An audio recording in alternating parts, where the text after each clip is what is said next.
एक बार की बात है, गोलू अपने घर में आराम कर रहा था। अचानक उसके कमरे की खिड़की पर बिजली चमकी। गोलू घबराकर उठ गया।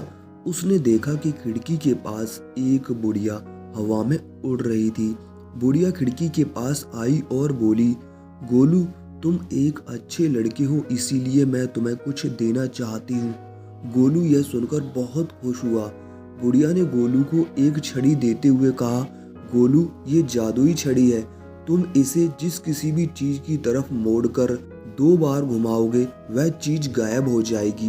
अगले दिन ही गोलू वह छड़ी अपने स्कूल ले गया। वहां उसने मस्ती करना शुरू कर दिया। गोलू ने स्कूल में टीचर की किताब गायब कर दी। फिर कई बच्चों की रबर और पेंसिलें भी गायब कर दी। किसी को भी पता नहीं चला कि यह गोलू की छड़ी की करामत है। जब वह घर पहुंचा तब भी उसकी शरारतें बंद नहीं हुई। गोलू को इस खेल में बहुत मजा आ रहा था। किचन के दरवाजे के सामने एक कुर्सी रखी थी। गोलू ने सोचा, क्यों ना मैं इस कुर्सी को गायब कर दूं।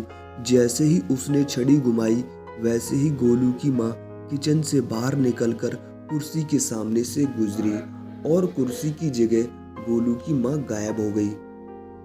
गोलू घबरा गया और रोने लगा। इतने में उसके सामने वही बुढ़िया फिर से आई। गोलू ने बुढ़िया को सारी बात बताई। बुढ़िया ने गोलू से कहा कि मैं तुम्हारी माँ को वापस ला सकती हूँ, लेकिन इसके बाद तुमसे ये जादू की छड़ी भी वापस ले लूंगी। गोलू रोते हुए बोला, तुम्हें जो भी चाहिए ले लो, लेकिन मुझे मेरी माँ वापस ला दो। तब बुढ़िया ने एक जादुई मंत्र पढ़ा और देखते ही देखते गोलू की माँ वापस आ गई। गोलू ने मुड़कर बुढ़िया का शुक्रिया करना चाहा, लेकिन तब तक बुढ़िया बहुत दूर बादलों में जा चुकी थी। गोलू अपनी माँ को वापस पाकर बहुत खुश हुआ और दौड़कर गले लग गया।